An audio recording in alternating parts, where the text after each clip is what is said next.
Buenas noches, hermanos, Dios les bendiga.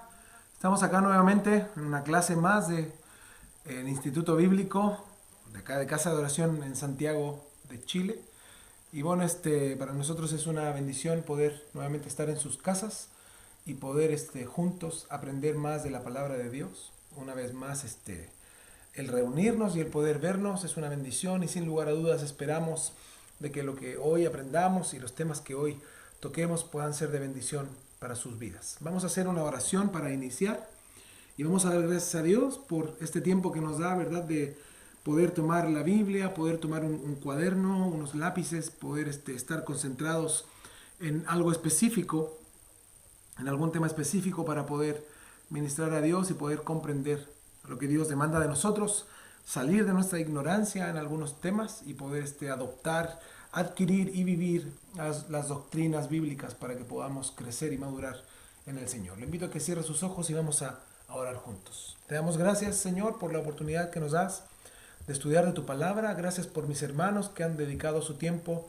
en estar ahí, Señor, en sus casas, en dar, Señor, un instante de su día para estar ahí tranquilos, sentados, Señor, estudiando juntos y aprendiendo de lo que tú, Señor, en tu palabra nos enseñas en comparación a todo lo que oímos, lo que vemos, a frases, dichos, Señor, enseñanzas, doctrinas y dogmas de los que está llena la iglesia hoy. Por eso te damos gracias de poder aprender, comprender, atesorar lo que tu palabra nos enseña, salir del error, Señor, arrepentirnos de ese error y poder volvernos a ti. Te damos gracias con todo nuestro corazón a través de Jesús. Amén.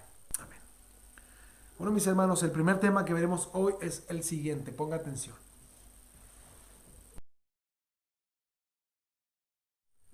Bueno, el tema es la verdadera unción.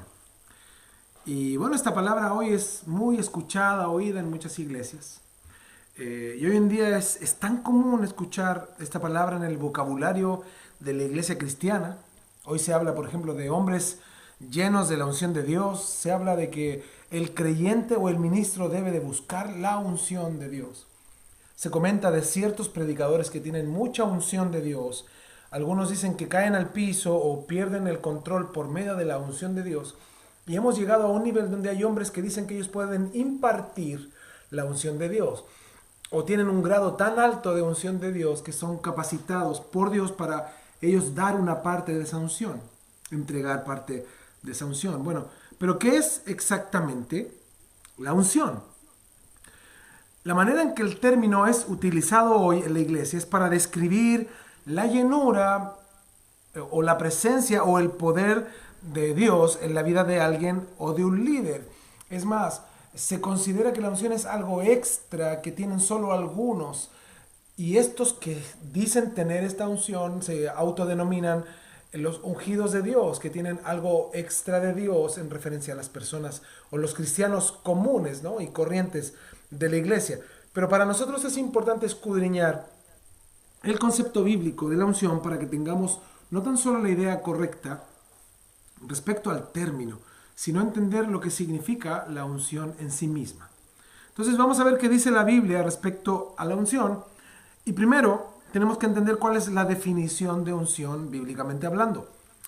Unción viene de la terminología ungir, que significa meramente aplicar un ungüento o derramar aceite sobre algo o sobre alguien.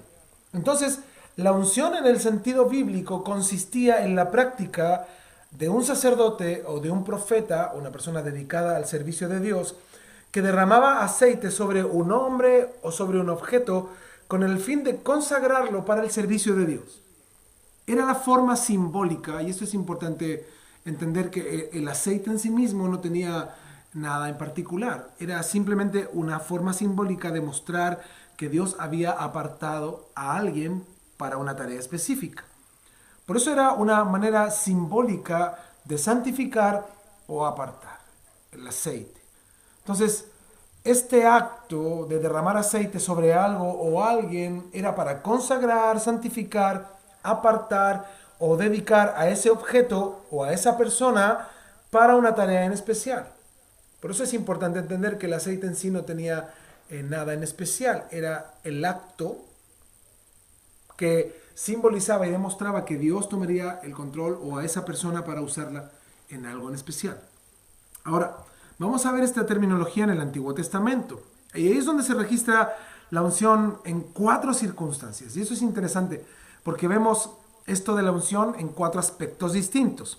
Primero, vamos a ver la unción o sobre objetos, cómo se consagraban objetos que se dedicaban al culto de Dios en el tabernáculo primeramente y luego en el templo.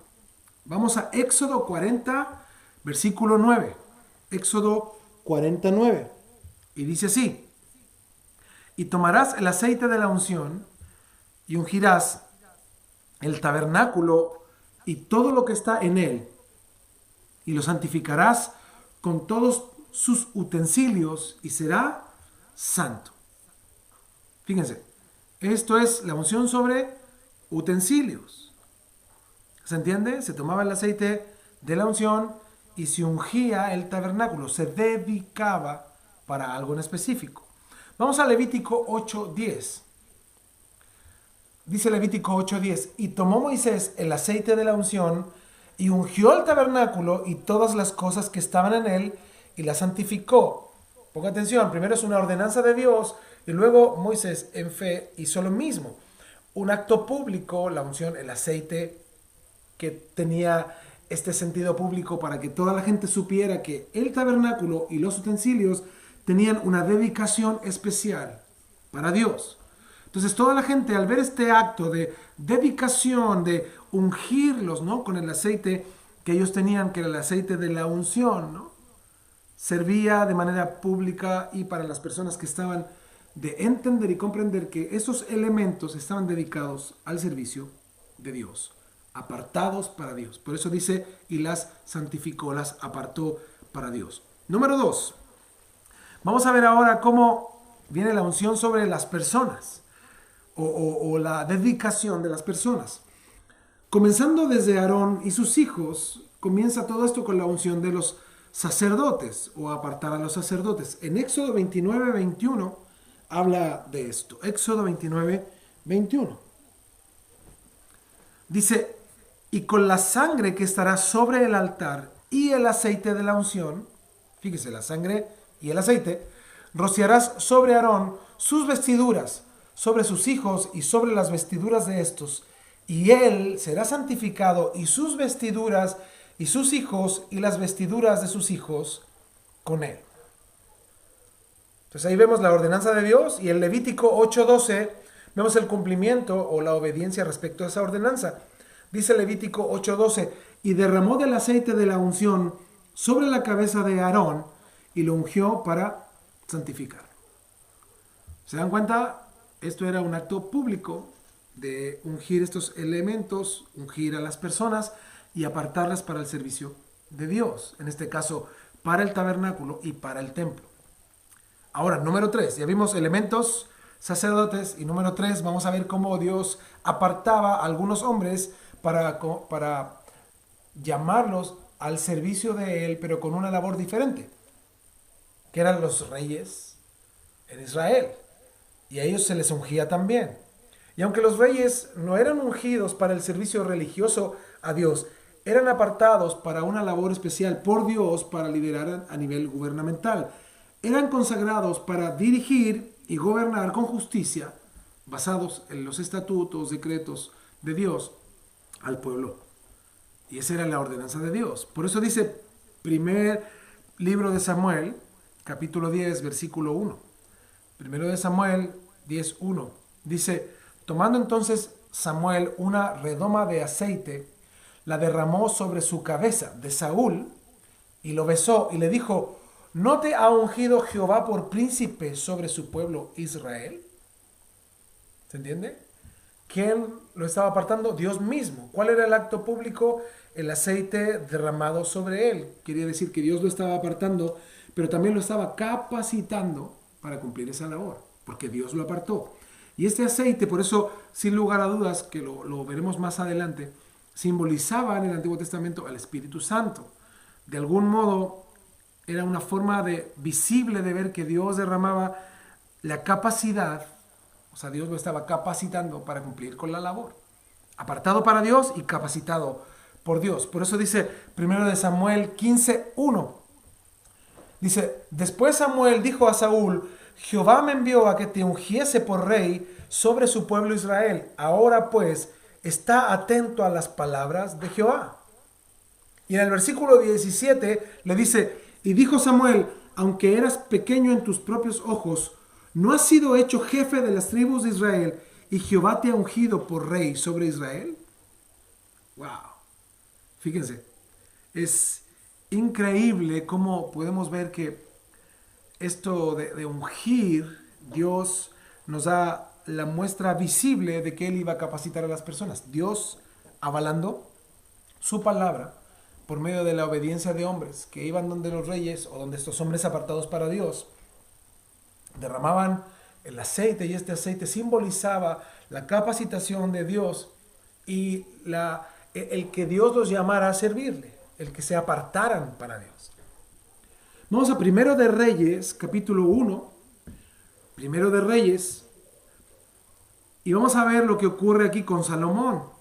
Dice Primero de Reyes 1:34, y allí lo ungirán el sacerdote Sadoc y el profeta Natán como rey sobre Israel, y tocaréis trompeta diciendo, viva el rey Salomón.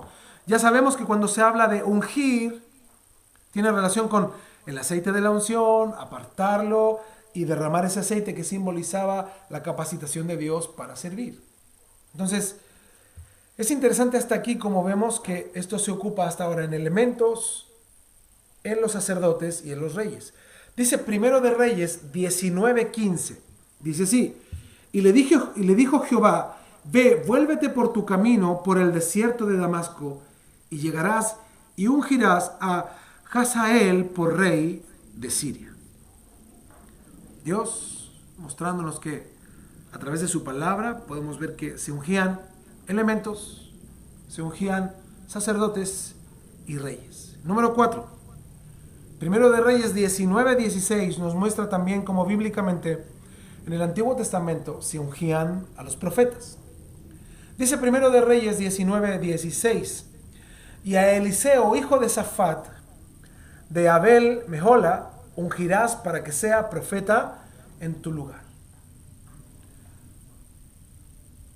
Así la Biblia en el Antiguo Testamento registra la unción de objetos del tabernáculo, el tabernáculo en sí mismo, la unción de sacerdotes, la unción de reyes y la unción de profetas.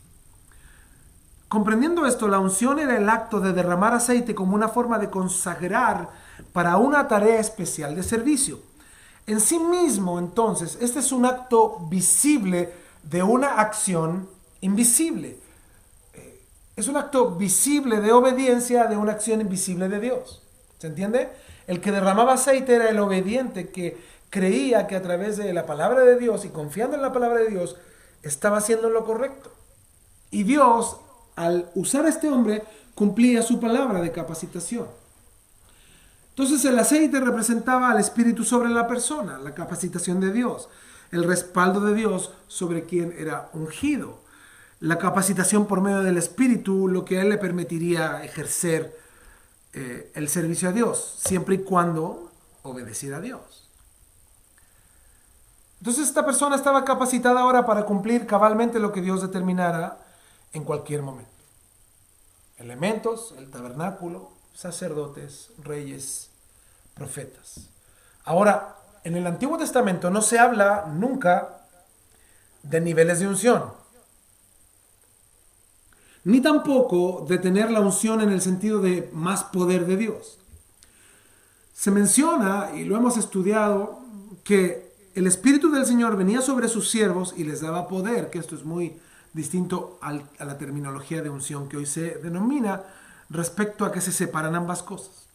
Ahora, esta acción de que venía el Espíritu los capacitaba, en el libro donde más se registra es en el libro de los Jueces, donde el Espíritu de Dios venía sobre Gedeón, sobre Sansón, y los llenaba de fuerza y sabiduría y les permitía vencer a sus enemigos, y así les daba tiempos de bonanza a Israel, que estaba viviendo tiempos de opresión y de guerra.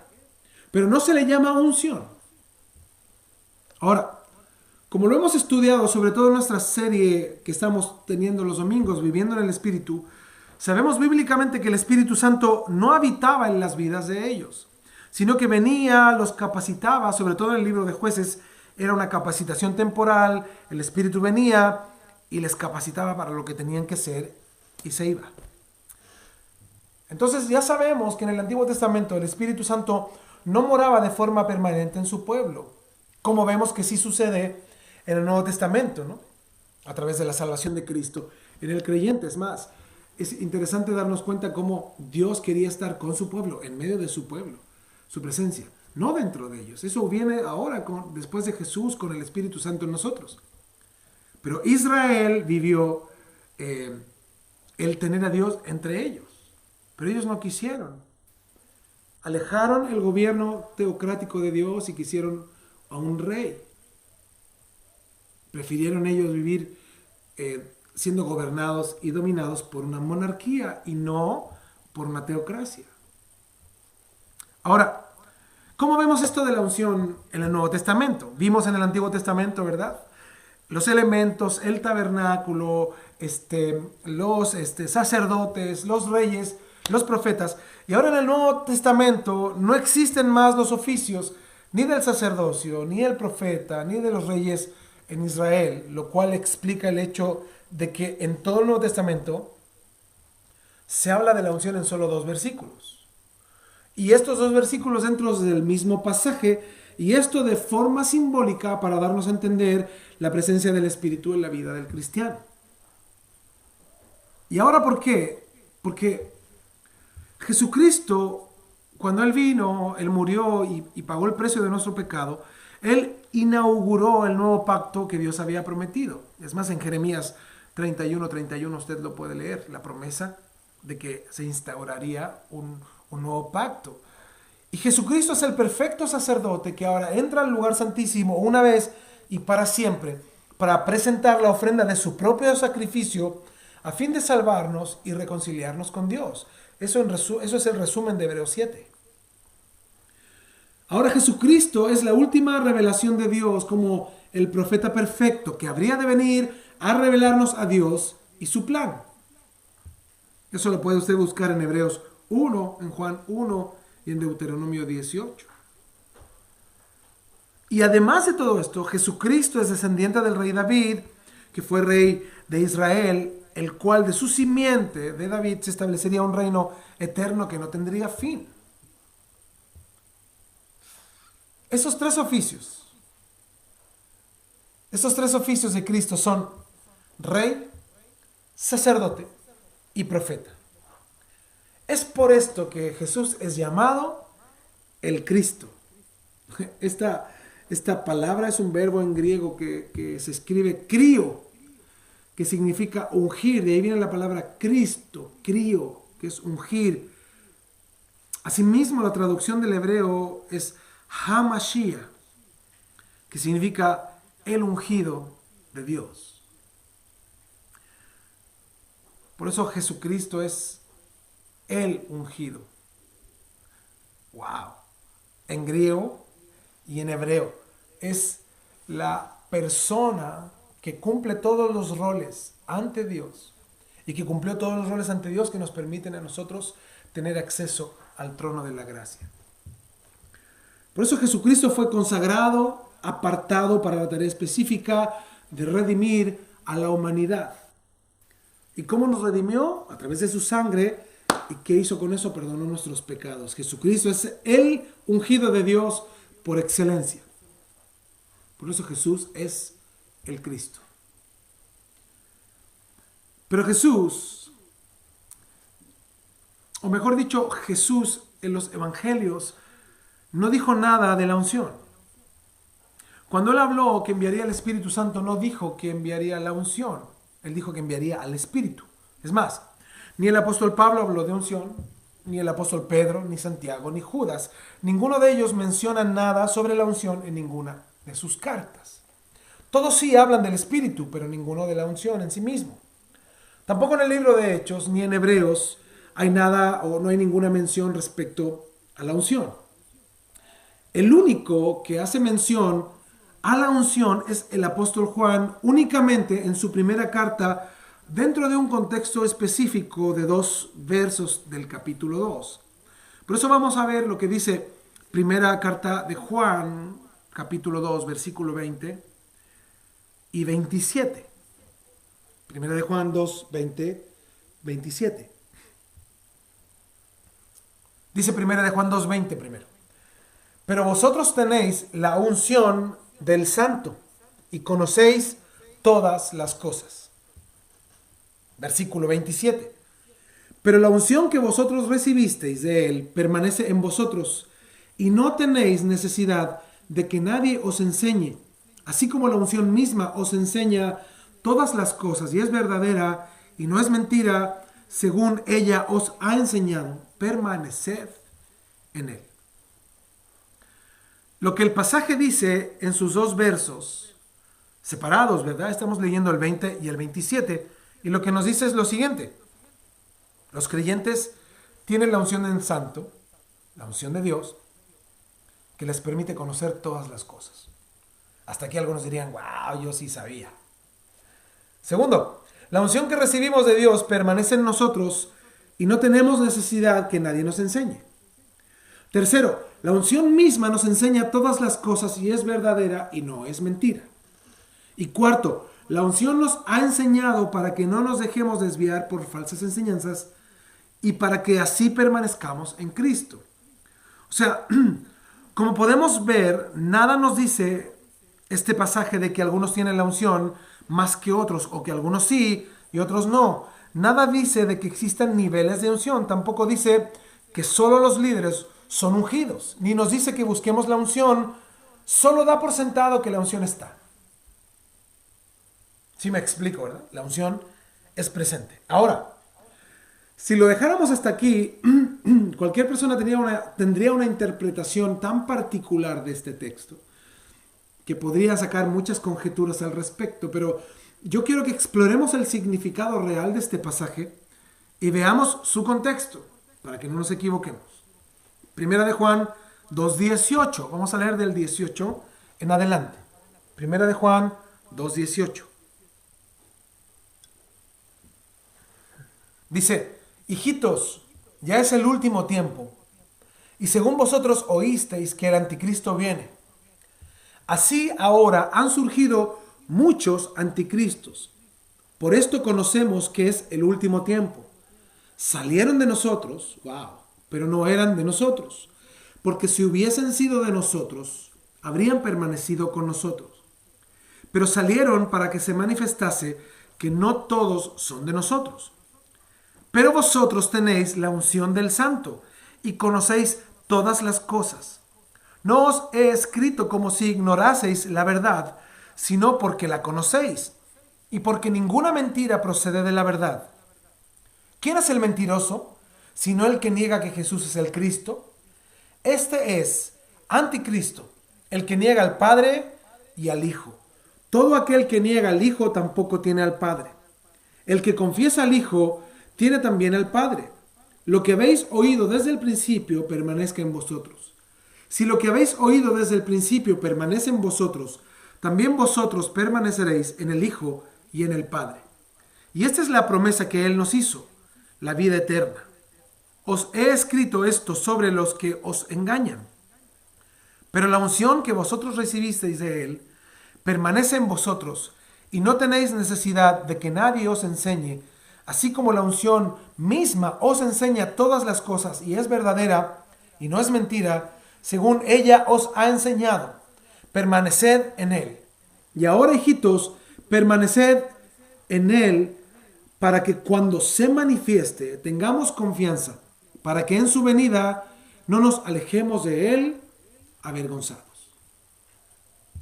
Fíjese, el contexto de 1 de Juan tiene que ver con falsa doctrina promovida por falsos maestros, o como lo denomina Juan, anticristos. Muchos, dice, que han penetrado la iglesia. Dice, salieron de nosotros, o sea, estaban en medio nuestro, los anticristos. Pero yo me quiero ir un poquito más adelante y quiero leer lo que dice 1 de Juan 4:1. Fíjese, dice, amados, no creáis a todo espíritu, sino probad los espíritus, si son de Dios. Porque muchos falsos profetas han salido por el mundo. Aquí esta palabra espíritus habla de personas, no está hablando de hacer un discernimiento del interior del ser. Como muchas personas, ¿no? Yo he conocido cristianos que miran con ojos así penetrantes, como que te están viendo el alma, ¿no? Te están viendo el espíritu, te están viendo tu interior. Y así hay personas que hablan, ¿no? Que piensan que pueden discernir desde esa perspectiva, de esa manera. Y sobre todo gente torcida, ¿no? Que lo que hace es mirar con ojos humanos, haciéndolos parecer ojos cristianos. Acá lo que está hablando la palabra dice, amados, no creáis a todo espíritu, o sea, no creen a toda persona, sino probad a las personas si son de Dios. ¿Se entiende? Ahí es donde esto tiene mucho sentido. Porque muchos falsos profetas han salido por el mundo. O sea, al ver el fruto, al ver la vida de Cristo en ellos, al probarlos a través de la vida, a través de cómo se comportan, cómo se conducen, podemos darnos cuenta qué clase de personas son. Para eso, ¿qué necesitamos? Sin duda, tiempo. Dice el versículo 2, en esto conoced el Espíritu de Dios. Esto ya es con mayúscula y está hablando del Espíritu Santo. Todo espíritu que confiesa que Jesucristo ha venido en carne es de Dios. Ahí otra vez hablando de las personas. Toda persona que confiesa que Jesucristo ha venido en carne es de Dios. 3. Y todo espíritu, toda persona que no confiesa que Jesucristo ha venido en carne no es de Dios. Y este es el espíritu del anticristo. Aquí hablando de el ser interior del que es contra Dios, porque anticristo eso significa contra Cristo, ¿verdad?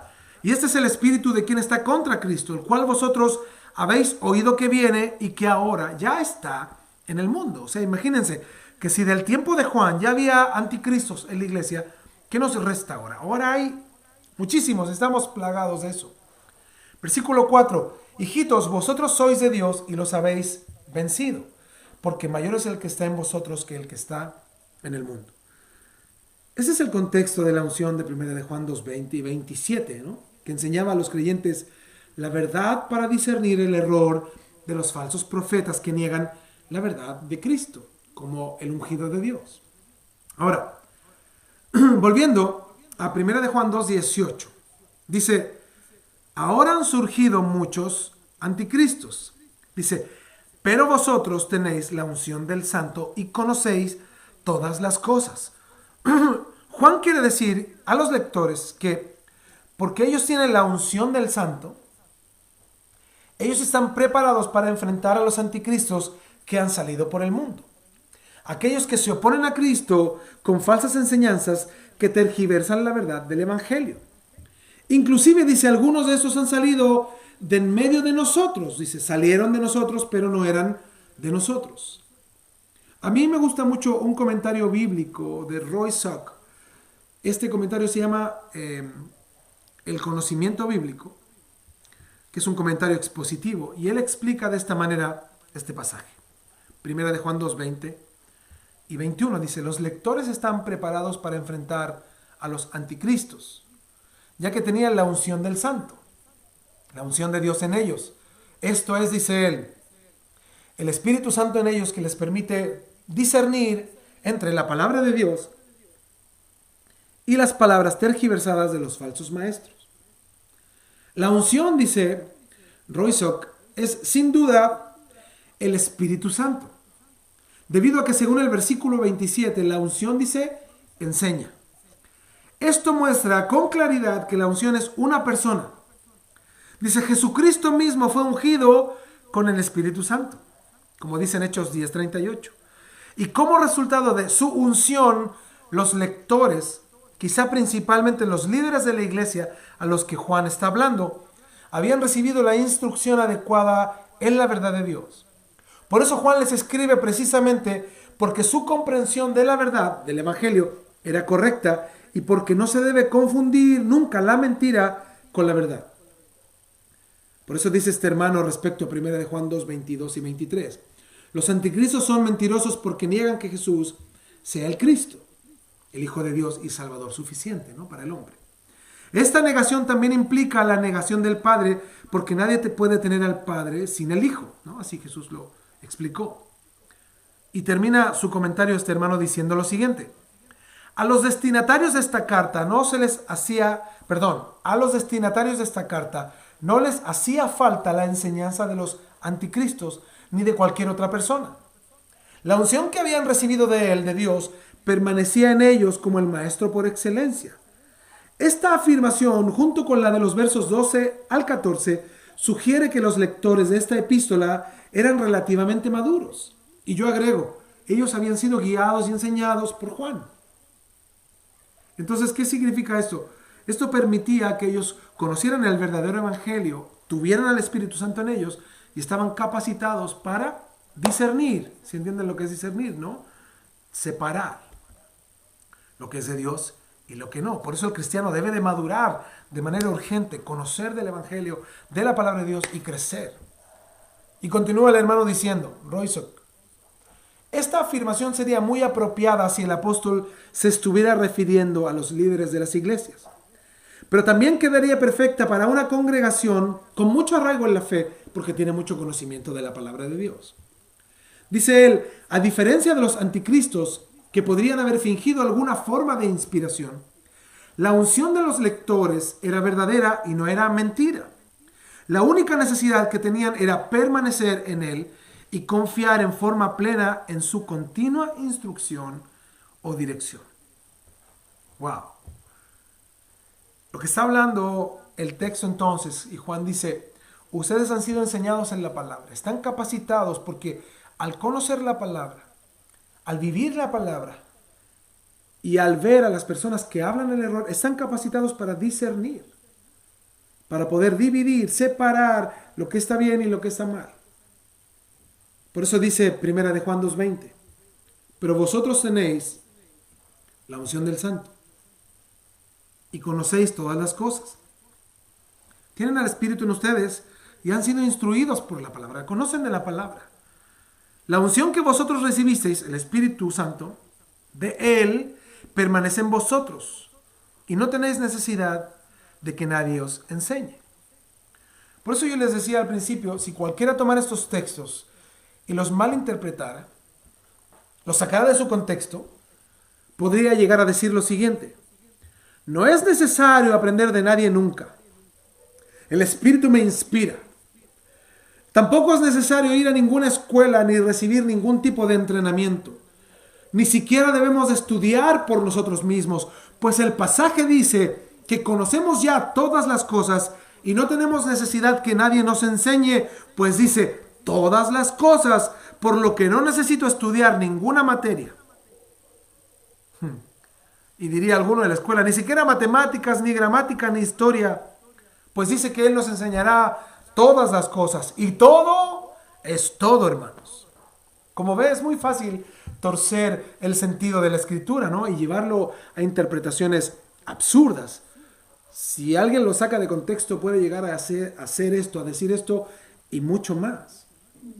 Por eso, Juan no puede referirse a que nadie necesita enseñarnos, pues Juan mismo les escribe para enseñarles. Segundo, el libro de Hechos registra en el capítulo 20 que el apóstol Pablo enseñó por 3 años a la iglesia en Éfeso. Estaban capacitados por eso. Tenían al Espíritu y tenían un corazón entregado a Dios porque habían sido instruidos en la palabra y habían madurado. Cualquier falso que se metiera en la iglesia era luego era identificado. Ellos podían no tan solo identificar al falso maestro o un anticristo, sino que también podían tomar medidas al respecto. De hecho, todas las cartas y los libros bíblicos en general son para instruir en la verdad y guiar a la iglesia. Ahora, en Efesios 4, 11 al 13 dice que Jesucristo mismo estableció maestros tras su resurrección para capacitar a los creyentes para la obra del ministerio. La realidad es que todo cristiano, usted y yo, necesitamos gente que nos enseñe para crecer. Mire, si hay algún pastor que diga que él no necesita ser instruido, probablemente no hay mucho de Dios en él. Porque no hay ninguno. Yo creo que incluso los pastores, uno puede ver ejemplos de pastores de muchos años, ¿no? Personas que tienen muchos años en el Evangelio, y yo he conocido a algunos de ellos, y es increíble ver cómo son más sencillos aún y están dispuestos a sentarse en una congregación, a oír a gente más joven predicar de la palabra. No para comparar ni tan solo para ver si está bien el mensaje, sino para recibir. Para recibir. Por eso el texto dice, lo que habéis oído desde el principio permanezca en vosotros. Si lo que habéis oído desde el principio permanece en vosotros, también vosotros permaneceréis en él. Sabemos que los mismos creyentes a quien Juan instruye fueron enseñados en el principio. Entonces debemos de considerar una de las reglas hermenéuticas en la interpretación para poder hablar correctamente de esta escritura, y es el nunca basar una doctrina en un pasaje aislado o no muy comprensible de la escritura. Esa es una regla hermenéutica.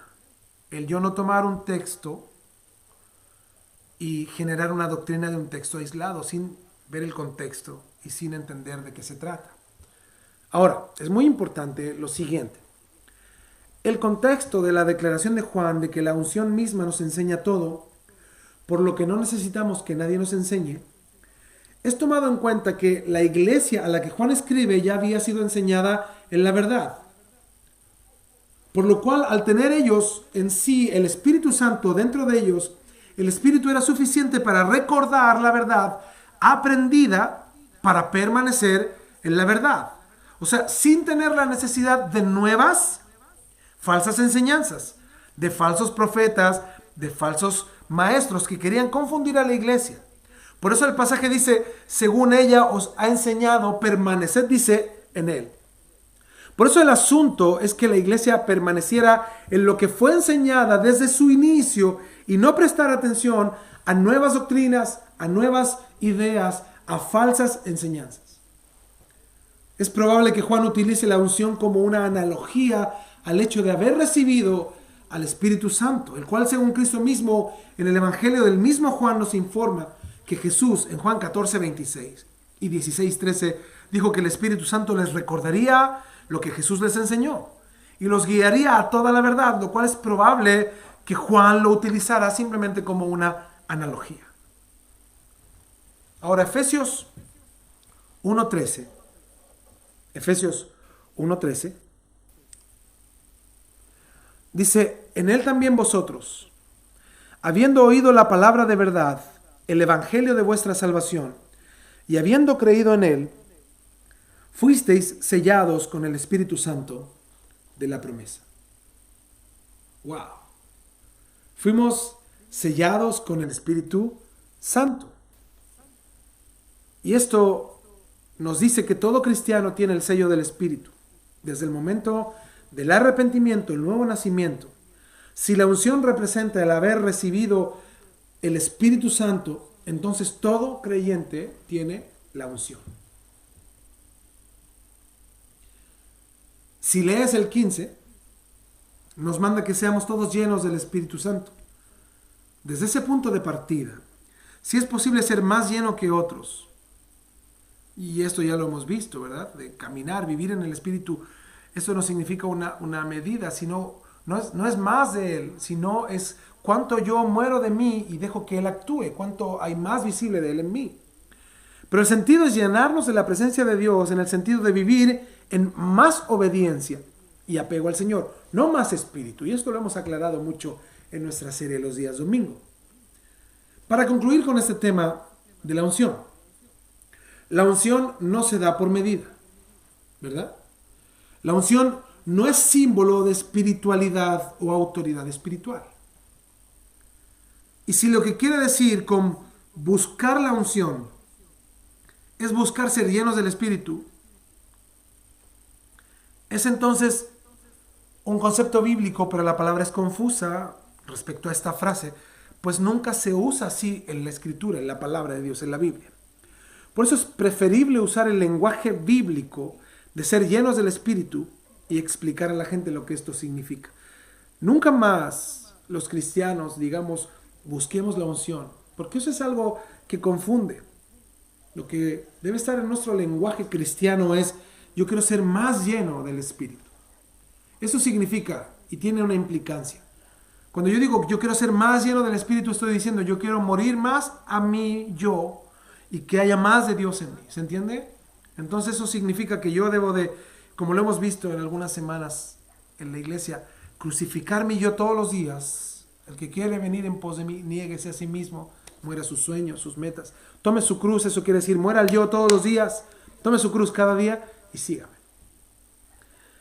Y al adoptar el lenguaje bíblico, esto toma sentido, porque dejamos de hablar como hemos oído que hablan otros, atribuyéndole a esto cierto grado de espiritualidad, y hablamos bíblicamente. A la larga, al hacerlo, lo que nos permite es saber y entender bíblicamente lo que estamos pidiendo y lo que queremos de Dios. Ahora, hay 3 abusos de la unción en el cristianismo actual. Y es importante que consideremos estos abusos para que podamos nosotros también identificar, como lo hizo Juan, ¿no? Ustedes ya han sido enseñados. Ustedes ya recibieron la unción, ya tienen al Espíritu en ustedes. Ahora les toca discernir, porque en medio de la iglesia dice, hay muchos falsos maestros, falsos profetas, muchos anticristos lo denomina. Y dice, incluso salieron de nosotros. O sea, esto quiere decir, no que ya salieron, sino que estaban en medio de nosotros y se dieron a conocer porque están en medio de nosotros. Ahora, el entender los abusos nos permite discernir a través de la Escritura lo que está ocurriendo.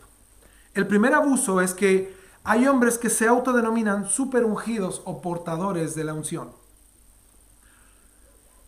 Hoy se habla en las iglesias de superapóstoles o profetas actuales que supuestamente tienen mucha unción o más unción que el resto de creyentes. De tal grado es la unción de ellos que la gente va a verlos porque son ungidos especiales que también imparten esta unción. Algunos tumban a la gente en el espíritu, pues supuestamente tienen el poder de Dios para hacerlo, ¿no? Porque según ellos están llenos de esa unción. Ahora, yo también me he encontrado con esta terminología. Cuando hay alguien que tiene una habilidad, por ejemplo, musical, para cantar, para tocar un instrumento, o algunos para enseñar, dice, es que usted tiene una unción especial. Yo quiero ser muy enfático en algo. Yo conozco cantantes que pueden cantar muy lindo en una iglesia y cantan tan bonito que a nivel natural puedes llegar a sentir algo, porque una letra cristiana con un arreglo musical bien bonito, con violines y bien lindo todo, y alguien que cante muy bien, cualquier persona va a sentir algo, porque lo está viendo a través de lo natural, lo humano. Porque cuando esto tiene sentido con la adoración, fíjate, lo que hacemos no es mirar al que está enfrente, sino adorar al que está sobre todo. Por eso la verdadera adoración, o cuando una persona es tan simple en decir, no, qué lindo se puede llegar a comprender eso, ¿no? Pero la adoración siempre es y tiene un sentido vertical. Por eso es triste, yo lo considero muy triste cuando hay hombres, ¿no?, que les hablan, tienen una unción fresca del Señor y abren su pecho, ¿no? Tienen una falsa humildad. Ay, hermanos, cuidado con todo eso. Cualquier persona Dios puede usar a cualquiera, a cualquier persona Dios puede usar, pero Dios llama. Y un verdadero hombre de Dios que ministre la música, que predique, que enseñe, que haga cualquier labor en el reino de Dios, siempre te va a llevar y te va a dirigir a que todo lo hagas mirando a Cristo, mirando al Señor.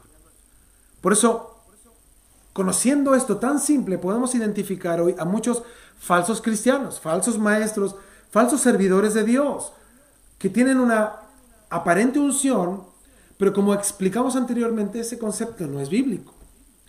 ¿En dónde encontramos, por ejemplo, en la Biblia, personas siendo tiradas al piso o tumbadas, ¿no?, por el Espíritu? Ni Cristo mismo lo hizo, ni ningún apóstol de Jesucristo, ninguno. Entonces, el único mediador entre Dios y los hombres es Jesucristo, el ungido, el ungido verdadero. Todos tenemos un mismo acceso ante el trono de la gracia, al lugar santísimo por medio del ungido, que es Jesús, nadie más. Nadie más. En cuanto a niveles de unción y hombres ungidos, el Nuevo Testamento no explica nada ni habla nada de eso. Tú y yo tenemos acceso ante el trono de la gracia por el ungido, si es cierto. Jesús, el Cristo, el Mesías. Nadie viene al Padre si no es por mí, dijo Jesús.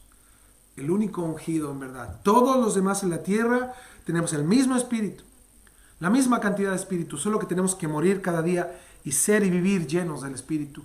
Nosotros ahora, es nuestra responsabilidad. El Señor ya hizo lo que tenía que hacer. Ahora nos corresponde a nosotros morir al yo todos los días. Primero, no te olvides, no existen los super ungidos ni portadores de la unción. No existen, aunque te digan lo que quieran. Mira, Satanás puede hacer 1000 manifestaciones. Hacerte creer que ellos tienen poder y que hay gente que tiene poder sobrenatural y que algunos lo puedan ir a buscar. Y estos tipos hasta cobran para darte de eso. Hermanos, Satanás puede hacer 1000 cosas. Dice la Biblia que si incluso viniera un ángel del cielo hablando otro evangelio, no le creamos. Dice que Satanás se disfraza de ángel de luz. ¿Sabes lo que significa eso? Que es algo hermoso, algo que aparentemente puede verse bien, algo que puede verse santo, que puede verse puro. Pero hermanos, debemos de discernir. Debemos de discernir.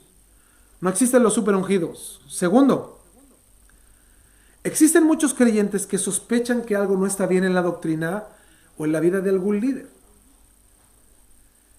Pero se quedan callados pensando en cuestionar lo que está ocurriendo. La doctrina, la actitud o la vida. El cuestionar alguna enseñanza del líder, algunos le llaman que están blasfemando al Espíritu Santo. Porque como este tipo es un ungido de Dios, el que cuestione algo que enseñe, le dice a la gente, este mismo líder que están blasfemando o pecando contra el Espíritu Santo. Y eso es lo segundo. El cuestionar las falsas doctrinas no es pecar contra Dios. Al contrario. Al contrario. Vivimos tiempos de terrible falsa doctrina en la iglesia de Cristo. Existen supuestos movimientos espirituales del Espíritu de Dios en la iglesia, donde todo lo que ocurre lo atribuyen al Espíritu Santo.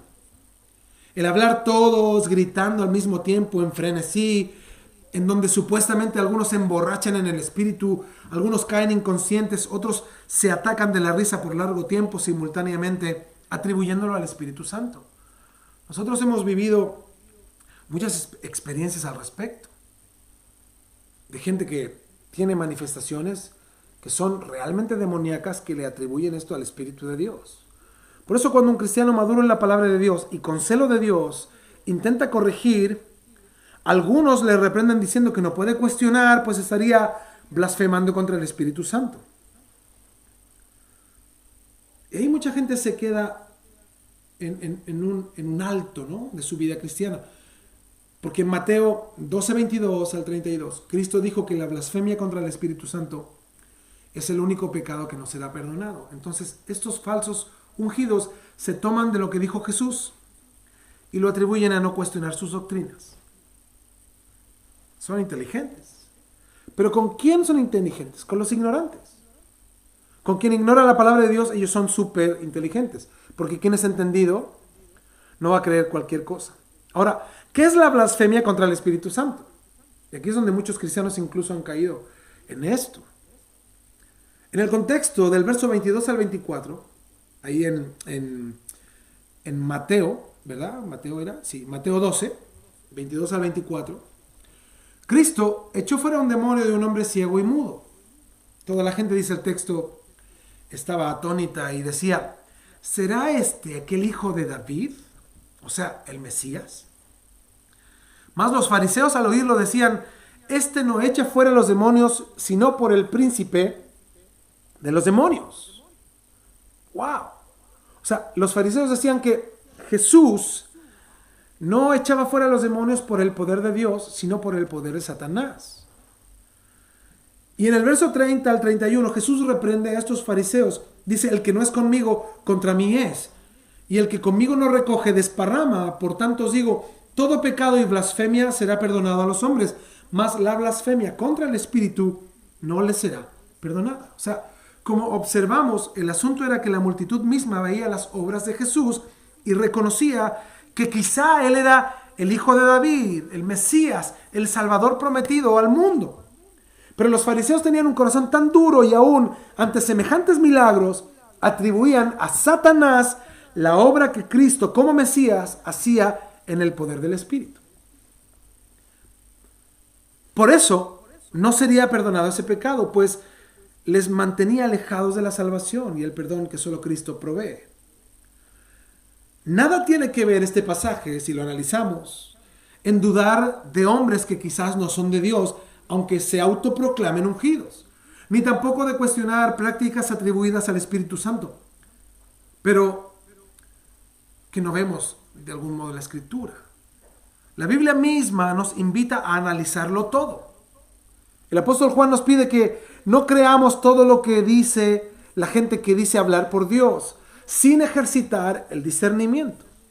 La Biblia elogia o muestra que la actitud de los judíos de la sinagoga en Berea, de Hechos 17:11, era noble en escudriñar las Escrituras cada día para ver si lo que Pablo les enseñaba era verdad. Pablo a los corintios les pide que juzguen si el mensaje de los profetas es de Dios o es falso. Primera de Corintios 14:23 dice: asimismo los profetas hablen 2 o 3 y los demás en la congregación juzguen. Analícenlo si es de Dios o no. Primera de Tesalonicenses 5:20-21. No menosprecien las profecías, dice, pero después da una acotación: examinadlo todo. ¡Wow! Primera de Juan 4:1. Amados, no creáis a todo espíritu persona, sino probad los espíritus, las personas, si son de Dios, porque muchos falsos profetas han salido por el mundo. Hechos 17:11. Los hermanos de Berea. Y estos eran más nobles que los que estaban en Tesalónica, pues recibieron la palabra con toda solicitud. Ok, háblanos del Señor. Escudriñando, o sea, luego que se iban a su casa, analizaban cada día las Escrituras para ver si estas cosas eran así. Fíjense, no existen los ungidos. Y sí podemos analizar lo que los falsos ungidos dicen. ¿Cómo? Y acá hay que tener un punto de equilibrio, un sano equilibrio. Esto no significa poner ahí en las redes sociales a todos los falsos y analizar lo que dicen, porque ya sabemos que lo son. Ya hay falsos ungidos, falsos cristianos, falsos pastores, falsos maestros, falsos profetas, que ya están identificados por todos. ¿Para qué seguir viendo eso? Lo que también habla el texto es lo que está saliendo ahora. Todos los pastores, toda la gente que hablamos de la palabra, si tú te congregas con nosotros, analiza los textos que enseñamos, velo a la luz de la palabra para que veas si Dios está hablando en verdad, si lo que hablamos es verdad. Eso es lo correcto. Y asimismo, si alguien escucha algo o escuchas algo por ahí, analízalo todo debemos de examinarlo. Así dice la palabra. ¿Pero qué te va a decir un falso ungido? No, tú cree lo que yo te digo. Esto viene de Dios, créelo. Y así te tiene. Por eso no existen los falsos ungidos que tienen un nivel de unción, y tampoco es el analizar lo que ellos dicen o cómo viven, tampoco es blasfemar contra el Espíritu Santo. Y por último, lo tercero, y eso es un error de muchos, una frase que dice: no toquen o no tocar al ungido de Jehová. Finalmente, un pasaje que han sacado de contexto y se ha mal usado, ¿no? Está en Salmos 105:15. No toquéis a mis ungidos. De tal manera que cuando supuestos apóstoles, profetas o pastores abusan de su poder o cometen fraude, robo, engaño, abuso sexual, algunos llegan al grado de citar este pasaje para que nadie haga nada, ¿no? Y les dejen impunes, incluso pastoreando. Algunos también citan Mateo 7:1, donde Jesús dice: no juzguéis para que no seáis juzgados. Ellos dicen: nosotros no somos nadie para juzgar, solo Dios puede juzgar. Y bueno, en primer lugar, aclarando esto, cuando Jesucristo advirtió que no juzguemos, es en el contexto de aquel que tiene una viga en su ojo y juzga al que tiene una paja. Cristo está reprendiendo la actitud crítica sin amor de ver las fallas en todo el mundo menos en nosotros mismos. Pero este pasaje no tiene nada que ver con la orden en la Biblia de quitar a falsos pastores u obreros que practican pecado deliberado. En segundo lugar, la Biblia sí nos manda a juzgar el pecado en múltiples versículos. En Hechos, por ejemplo, 8:18, vemos a Simón el mago que quería comprar el poder del Espíritu Santo para usarlo para lucrar con dinero. Simón fue reprendido duramente por Pedro e incluso llegó a decirle: arrepiéntete, pide perdón a Dios, a ver si Él te perdona lo que has hecho, lo que has pedido. ¿Y cuántos Simones hay hoy en las iglesias que nadie les reprende por no tocar al ungido de Dios? Falsos maestros que toman la piedad como fuente de ganancia y hacen por avaricia mercadería del pueblo de Dios. Eso es lo que dice 1 de Timoteo 6:5 y 2 de Pedro 2:3. Repetidos pasajes que nos hablan de evaluar las enseñanzas, de confrontar la falsa doctrina y de confrontar el pecado. Ahora, una pregunta. ¿Los líderes están exentos de corrección y disciplina?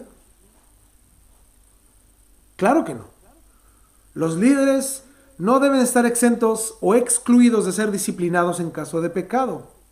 Y eso estoy hablando de una persona que no viva en integridad, ¿verdad? Mientras mayor el liderazgo, mayor daño puede causar a la obra de Dios.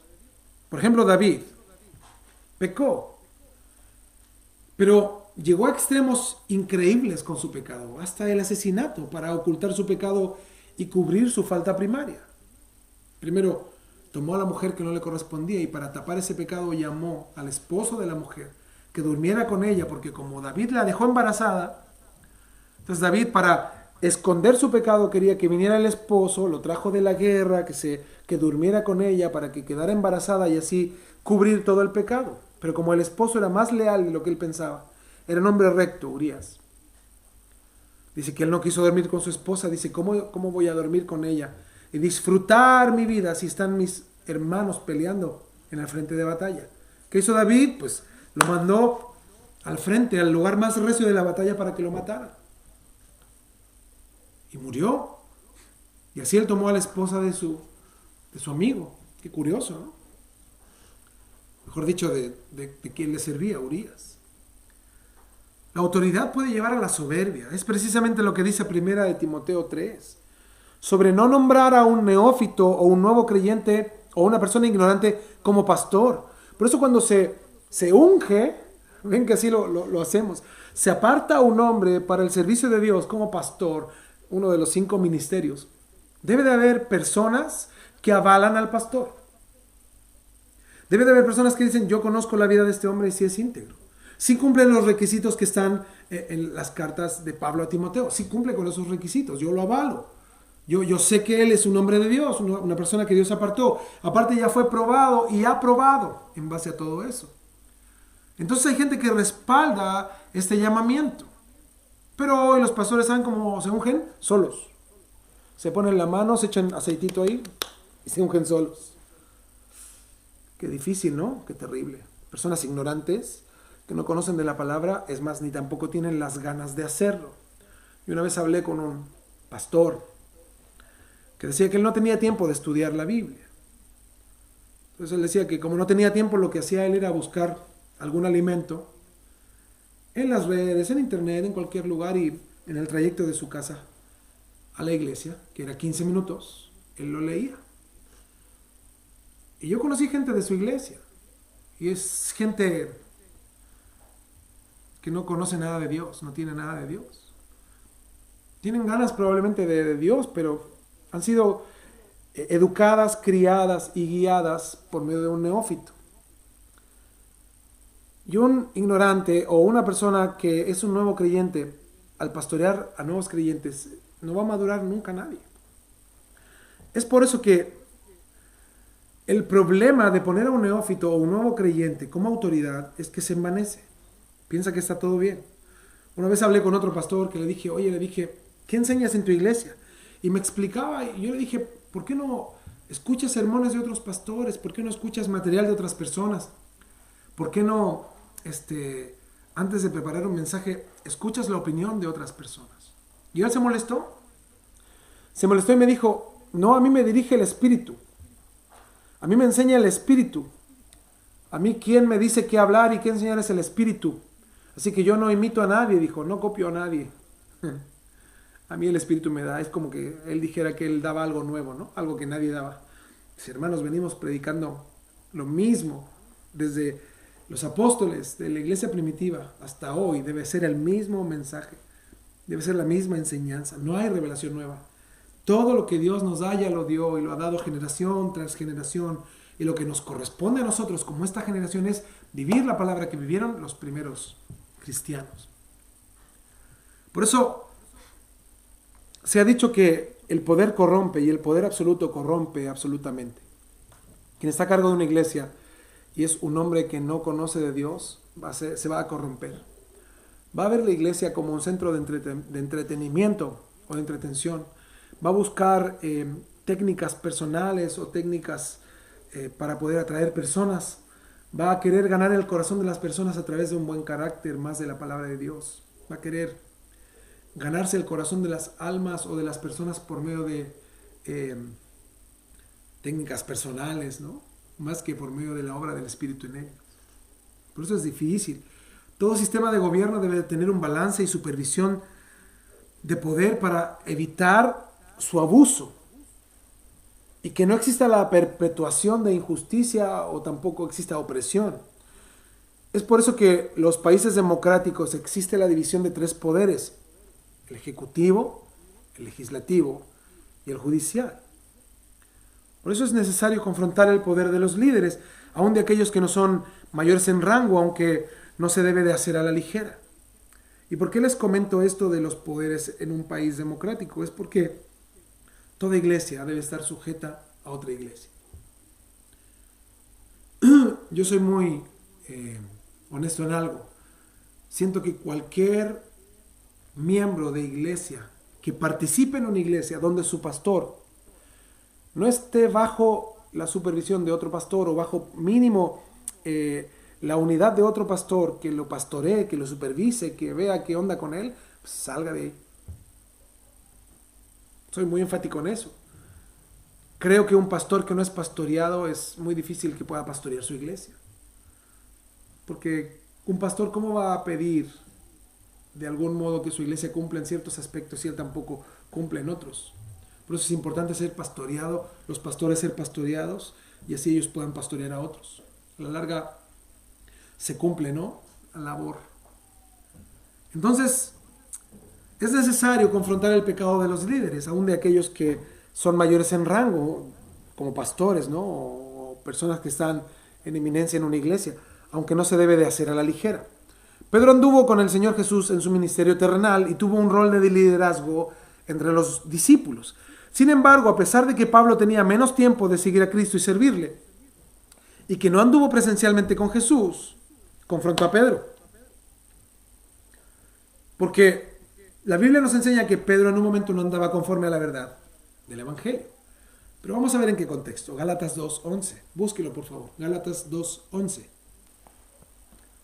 Gálatas 2:11 dice así: pero cuando Pedro vino a Antioquía, le resistí cara a cara porque era de condenar. Está hablando de que Pedro fue a Antioquía donde estaba Pablo y él lo encaró.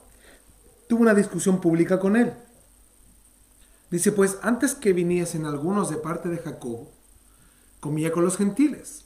O sea, Pedro se sentaba a comer con los hermanos sin ningún problema. Es más, ellos tenían un par de comidas que hacían como creyentes. Y estas comidas eran donde convivían todos ellos. Entonces, Pablo le dice, mira tú, antes de que vinieran los hermanos que vienen de parte de Jacobo, de allá de Jerusalén, tú comías con los gentiles. Dice el texto, pero después que vinieron, se retraía y se apartaba porque tenía miedo de los de la circuncisión. O sea, está explicando en sí mismo que Pedro tenía una actitud, mientras estuvo solo, que él aceptaba a los gentiles como hermanos, y esto lo estudiamos, ¿no?, hace algunos domingos en la iglesia, dándonos cuenta de que Dios le habló directamente a Pedro, de que él no hiciera esta distinción entre judíos y gentiles, y él fue llevado al hogar de un hombre que tenía su familia, y él vio la manifestación del Espíritu derramada sobre los gentiles. Lo vio. Y él incluso después dio testimonio ante el concilio y explicando de que en verdad él vio que no había ninguna distinción entre judíos y gentiles, que Dios amaba a judíos y gentiles y que él había dado salvación y de su Espíritu Santo a judíos y gentiles. Por eso le dice Pablo, pues antes que viniesen algunos de parte de Jacobo, comía con los gentiles. Pedro se sentaba como que estaba todo bien. Pero después que vinieron, se retraía y se apartaba porque tenía miedo de la circuncisión. Cambió su actitud, ya no aceptaba a los gentiles como hermanos. Probablemente daba cierta apertura, pero era distante. Trataba de no acercarse a ellos, no comer con ellos. Él tuvo un miedo por presión social, por el que dirán. Dice el 13, y en su simulación participaban también los otros judíos. O sea, le imitaban a él, decían, bueno, si Pedro no se acerca a los hermanos gentiles, nosotros tampoco. De tal manera que aún Bernabé también fue arrastrado por la hipocresía de ellos. Fíjate cómo llama Pedro y a los judíos, incluso a Bernabé, que se involucró en la hipocresía de los demás. Que cuando no estaban los hermanos que vinieron de Jerusalén, ellos tenían un trato cordial con los hermanos gentiles, y cuando ahora llegaron ellos, no, les trataban despectivamente, se alejaron, incluido Pedro. Fíjate, un líder de la iglesia, uno de los más grandes líderes de la iglesia.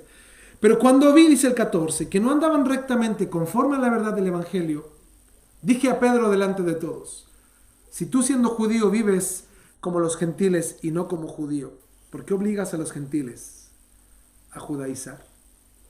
Wow. ¿Se imaginan la escena? Todos comiendo tranquilos, pasando un buen rato, hasta que Pablo estropea la fiesta. Probablemente no estaba gritando, pero él habló con firmeza en su voz.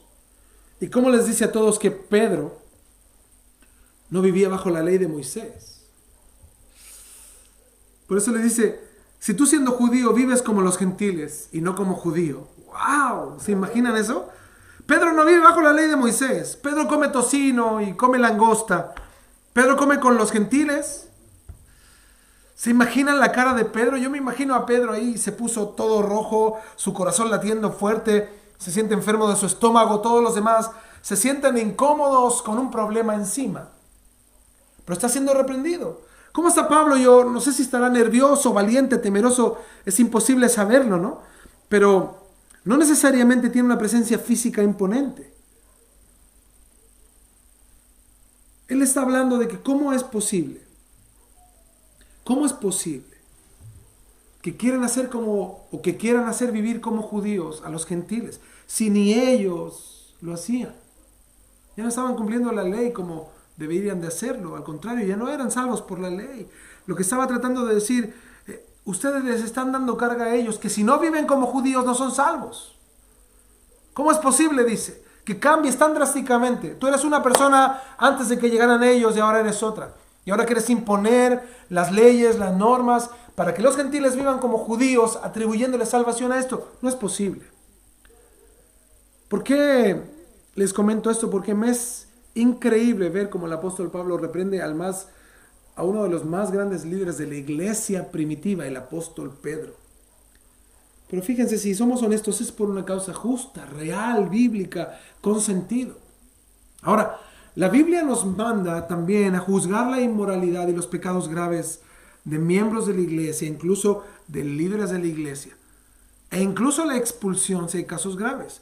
Primera carta a los Corintios, capítulo 5, versículo 9 dice, os he escrito por carta que no os juntéis con los fornicarios, no absolutamente con los fornicarios de este mundo, o con los avaros, o con los ladrones, o con los idólatras, pues en tal caso sería necesario salir del mundo. Este texto lo hemos leído muchas veces, ¿no? Nosotros nos relacionamos con avaros, con fornicarios o inmorales. Nos relacionamos con ladrones, idólatras, con gente que hace múltiples pecados, porque es gente sin temor de Dios, que no vive en Dios. Y a lo que me refiero es relacionarnos es, trabajamos con ellos, convivimos con ellos, pero no practicamos lo que ellos practican, ¿se entiende? Acá nos está hablando de relacionarnos en el sentido de poner en práctica el pecado de ellos. No lo hacemos, pero sí tenemos cierta relación con ellos. porque es gente con la que trabajamos, convivimos, y bueno, como les decía recién, pero el entender esto es que si la Biblia nos dijera que no podemos relacionarnos con ninguna clase de estas personas, sería salir del mundo. Es imposible, ¿verdad? Dice el 11, más bien os escribí que no os juntéis con ninguno que, llamándose hermano, fuere inmoral, o avaro, o idólatra, o maldiciente, o borracho, o ladrón. Con el tal ni aún comáis. Dice, porque, ¿qué razón tendría yo para juzgar a los que están afuera? ¿No juzgáis vosotros a los que están dentro? Porque los que están afuera, dice, Dios juzgará. Quitad pues a ese perverso de entre vosotros. O sea, adentro tenemos que juzgar nosotros. Juzgar es tomar una determinación, ordenar la casa. ¿No es como en un hogar cuando hay desorden? ¿Se imagina aplicáramos lo que muchos dicen? No, dejémoslo así nomás. Dejémoslo así. No ordenemos. No, hay que aplicar orden en la casa. Si uno de tus niños, haz de cuenta, tú llegas y limpias, y tu niño a los 5 minutos tiene de todo desordenado, ¿qué tienes que hacer? Poner orden. Explicarle, enseñarle, guiarle que cuesta el ordenar y que él lo haga. Y que él se dé cuenta que hay un valor detrás de eso, que hay un desgaste, que hay un cansancio. Que sepa, que valore el orden. Eso mismo ocurre en la iglesia. Por eso, la medida disciplinaria depende de la gravedad, por decirlo de algún modo, del pecado y de la actitud de la persona. Por eso dice Gálatas 6.1. Gálatas 6.1.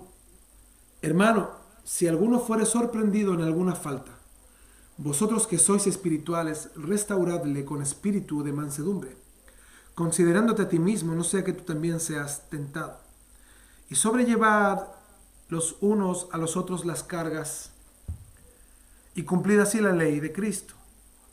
O sea, la disciplina y corrección debe ser con espíritu de mansedumbre y con el propósito de restauración, no necesariamente el castigo, ni la humillación, ni la venganza. Sin embargo, si no existe disposición a la corrección o humildad en la persona que se intenta corregir, según la gravedad del pecado y la gravedad de la actitud, debe de haber privación de privilegios y hasta expulsión. Es por eso que al estar hablando de la unción, mire dónde llegamos. Llegamos a la disciplina en la iglesia. Porque el error conceptual de lo de la unción deriva a la larga en un error profundo en la iglesia, considerando que por la unción que algunos tienen están exentos de la disciplina. Y así pasa en muchas iglesias. Yo he conocido muchos pastores que no disciplinan, por ejemplo, a sus líderes de jóvenes inmorales porque no tienen más. Yo he conocido pastores que no disciplinan a sus líderes de alabanza, cantantes, músicos, que son inmorales, perversos, ladrones, mentirosos, y etcétera, porque no tienen más. Y por no quedarse sin música en la iglesia, prefieren no disciplinar. A la larga, es un cáncer que está minando a la iglesia. Por eso es importante entender que la disciplina en la iglesia es una de las bases de tener una iglesia sana. Por eso quiero volver al principio. La unción o el considerar la unción en unas personas puede llevarme incluso a no disciplinar por creer que la unción tiene una supremacía. Y ya nos dimos cuenta que la unción no tiene ningún sentido ni sustento bíblico en nuestro tiempo actual, porque la unción en sí misma es el Espíritu Santo. Ahora, todo lo que tiene relación con la disciplina en la iglesia depende de dos factores: lo que se realizó o el acto que se realizó, el pecado, y también la actitud de a quien se está disciplinando. Ahora, si perdonamos a alguien, como estábamos leyendo recién ahí en Gálatas 6.1, si perdonamos con espíritu de mansedumbre, perdonar significa, o no significa perdonar que no hay consecuencias. Y esto es importante. Perdonar significa dejar ir el recuerdo de rencor hacia la persona perdonada, pero no necesariamente pasar por alto las medidas necesarias de protección a la obra de Dios. Por ejemplo, un diácono o maestro de escuela dominical que abusa de un niño, y no estoy solamente hablando de un abuso sexual, puede haber un abuso verbal o físico, debe ser removido inmediatamente. Y bajo lo que yo considero no debe de ser restaurado jamás a un puesto de enseñanza, jamás. Si un maestro está dispuesto a golpear a un niño o sobrepasarse con un niño en alguna medida, jamás debe ser reinsertado en esa misma ubicación. Por ejemplo, si un líder o pastor que comete adulterio no puede seguir pastoreando como si nada hubiese sucedido. El pastor, si es una persona que cometió este acto y es un hombre que se arrepintió realmente, debe de renunciar. Y si alguien lo descubre, lo descubrió el grupo de pastores que está sobre él, por eso la importancia de lo que hablábamos delante, ¿no? Que alguien esté sobre él, porque si el pastor es el líder supremo de todo, pues, comete adulterio, ¿quién lo saca? Y aquí en Chile hemos visto casos de hombres que son poderosos, tienen millones, tienen este poder y están en adulterio y todo el mundo lo sabe y nadie hace nada porque él es el líder máximo. ¿Quién lo disciplina a él? Nadie. Nadie. Por eso, si tiene una moralidad basada en Dios, hay un arrepentimiento genuino, debe de renunciar y en tal caso, si otros saben y él no tiene el carácter para eso, debe de ser removido. Por eso si hay arrepentimiento genuino necesitará tiempo, consejería personal y matrimonial para restaurar su vida. Probablemente su ministerio no. Y necesita años para eso, para restaurarse. Hay otros pastores que sí consideran que una persona que cometió adulterio en el ministerio puede volver a pastorear. Yo personalmente considero que no. Esa es una opinión personal. Yo creo que no tiene autoridad moral, aunque sea restaurado. Porque siempre va a estar eso ahí.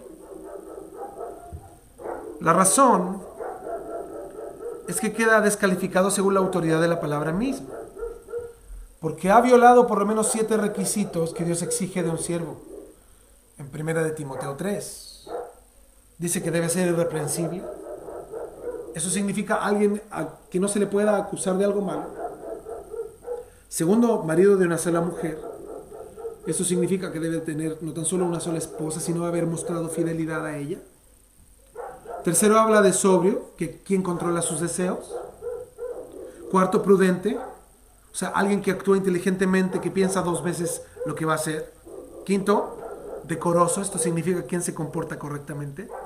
Sexto, que gobierne bien su casa. Y séptimo, es necesario que tenga buen testimonio de los de afuera. ¿Qué ocurre cuando se reinstala un pastor adúltero? No tan solo hay problemas dentro, sino también de afuera. El perdón y la restauración que la iglesia extiende al hermano o al líder debe ser dependiendo de la gravedad del pecado y siempre y cuando la persona se haya arrepentido. Su arrepentimiento sea sincero y muestre fruto real. Hay gente, líderes, que se arrepienten solo cuando los pillaron. Ese es un arrepentimiento de consecuencias, pero no de sus acciones. Porque ahí actúa más el remordimiento que el genuino arrepentimiento. Si ya te pillaron, pues no te queda de otra de sentirte mal, ¿no?, con lo que hiciste. Por eso el mismo Señor dice en Proverbios 29:1 de el hombre que reprendido endurece la cerviz, de repente será quebrantado y no habrá para él medicina. Dice que el hombre que reprendido endurece la cerviz, que tiene el cuello erguido, esta es la cerviz, no el cuello, que en vez de volverse humilde se vuelve un hombre necio, de repente será quebrantado, pero ya no habrá medicina. O sea, el hombre reacio a las reprensiones será destrozado de golpe, dice, y sin remedio. Para terminar, el significado de no tocar a los ungidos, que es lo que estábamos viendo ahora al final, nos alargamos y extendimos un poquito. No toquéis, dice Salmo 105:15, dijo a mis ungidos, ni hagáis mal a mis profetas. Y ahora esto, a mí me pone triste esto, viéndolo bajo el contexto real, no el que hoy ha inventado la iglesia. Aclarando, no toquéis a mis ungidos, este pasaje es un pasaje del Antiguo Testamento. Y aclarando el contexto, ni una sola vez es mencionado referente a lo que se habla de los ministros. Se refiere a los profetas y al asesinato de los profetas. Ese es el contexto. Vidas limpias y rectas debe ser la expectativa de aquellos ungidos a quienes los injustos querían tocar para callar su boca. Hombres ungidos de Dios, apartados para Dios, ya sabemos, ¿no?, usados por el Espíritu Santo, usados por Dios en su tiempo. Y lo que quería hacer esta gente era apedrearlos, matarlos, asesinarlos para callar sus bocas. Por eso este pasaje nada dice de no pedir cuentas o disciplinar a obreros fraudulentos. En primero de Samuel 24:6, 26:9 y 11, la situación con David, que no quiso tocar al ungido de Dios, se trataba de no asesinar a Saúl.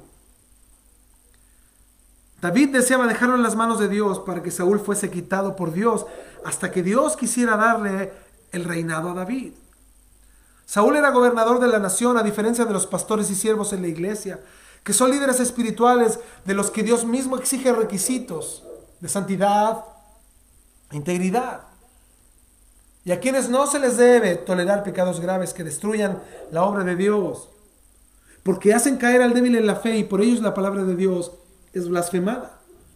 Nunca nos dice ni implica que no les pidamos cuentas, o que no les corrijamos, o que no les disciplinemos cuando están en pecado, falsa doctrina o desobediencia a la Escritura. Imagínense qué hubiese pasado si esta iglesia no hubiese puesto a prueba a obreros fraudulentos. Apocalipsis 2:2. Tenemos nuestra serie de las 7 iglesias del Apocalipsis y ahora nos es más simple entenderlo. Yo conozco tus obras, dice Apocalipsis 2:2, y tu arduo trabajo y paciencia, y que no puedes soportar a los malos. Y has probado a los que se dicen ser apóstoles y no lo son, y los has hallado mentirosos. Note, Jesús mismo se alegra de que la iglesia probó que son falsos y no se dejaron engañar. Primera de Corintios 11, 13 al 15. Porque esos son falsos apóstoles, obreros fraudulentos, que se disfrazan como apóstoles de Cristo. Y no es maravilla, porque el mismo Satanás se disfraza de ángel de luz. Así que no es extraño si también sus ministros se disfrazan, ministros de Satanás, se disfrazan como ministros de justicia, cuyo fin será conforme a sus obras. Segunda de Pedro 2 describe a los falsos maestros engañadores. Imagínense que nadie hiciera nada porque son supuestamente los ungidos del Señor. La iglesia de Cristo entonces debe estar alerta, no debe tocar a la ligera a los siervos de Dios, debe respetarlos, pero tampoco debe quedarse sin hacer nada cuando llega un engañador. La iglesia actual debe de actuar y amar más la palabra de Dios que a su líder.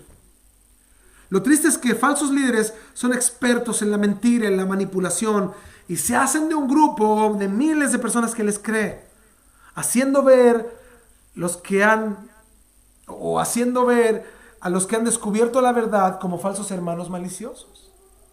Así nos ven mucho a los pastores de sana doctrina. Y una vez tuve un tiempo que una gente se burlaba de nosotros, cercanos, se burlaban de nosotros, nos decían los iluminados, porque como eran confrontados sus ideas, sus pensamientos, sus vidas con la palabra de Dios, así nos decían.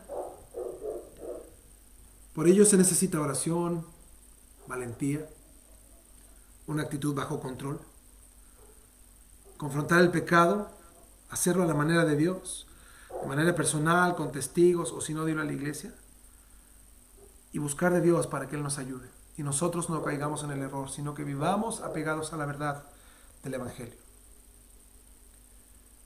Después de este tema, yo creo que algunos que me conocen mucho menos pueden entender un poco cómo hablo yo y por qué lo hago, mi esposa, nosotros como familia. Tenemos en verdad y creemos que Dios nos ha llamado a algo serio. Y han pasado los años y creemos que el Señor ha sido bueno y fiel, pero nosotros también, Dios también de nosotros demanda el no tan solo mantenernos, sino que crecer en esto y seguir siendo valientes. Podemos concluir entonces que todos quienes han nacido de nuevo somos ungidos de Dios. ¡Wow! No hay niveles de unción, ni menos impartición de ella. Viene de Dios, Dios la da. Nadie es administrador de la unción, solo Dios, porque es el Espíritu Santo en sí mismo. No hay hombres super ungidos. Si tú juzgas lo que ellos hacen, no estás blasfemando contra el Espíritu Santo, y menos el hablar o el decir o el confrontar significa no tocar al ungido, al contrario. Si estos hombres tienen chance de poder ser salvos, necesitan disciplina, orden y volverse al Señor, y si no, pues Dios los juzgará. Pero mientras estemos en este cuerpo, nosotros somos llamados a ordenar las vidas, a nuestras vidas primariamente, evidentemente, y a los que Dios nos ha encomendado al lado nuestro, por medio de la palabra de Dios, que podamos ver la verdad, no que creemos en base a lo que otros nos dicen, sino lo que Dios dicta en su palabra. Por eso, mis hermanos, Damos gracias a Dios por su Espíritu en nosotros. Queremos ser más llenos de Él todos los días, ¿verdad? Ese es nuestro anhelo, nuestra necesidad humana, nuestra prioridad como cristianos. Por eso, mis hermanos, cuando veas ungidos, vivamos en compasión, no en burla. También eso te recomiendo, no te burles de nadie. Porque hay algunos hermanos que son bien sarcásticos, les gusta burlarse. No, no lo hagamos. No lo hagamos. Nuestra actitud por ellos debe ser, sin lugar a dudas, de misericordia, sobre todo por las almas. Y de misericordia no me refiero a sentirles lástima, ¿no? Sino que Dios tome el control de eso. Que no quede impune todo lo que están haciendo. Al contrario, que el Señor tenga misericordia de las almas. Por eso, mis hermanos, vamos a orar. ¿Qué les parece? Yo creo que hasta aquí lo vamos a dejar hoy, para no irnos más tarde. Y tenemos que orar mucho y buscar mucho de Dios. Dios demanda de nosotros que le conozcamos, ¿verdad? Mucho más. Vamos a orar. Señor, gracias te damos por este tiempo que tenemos de estudiar tu palabra. Gracias por entender lo que tu palabra dice.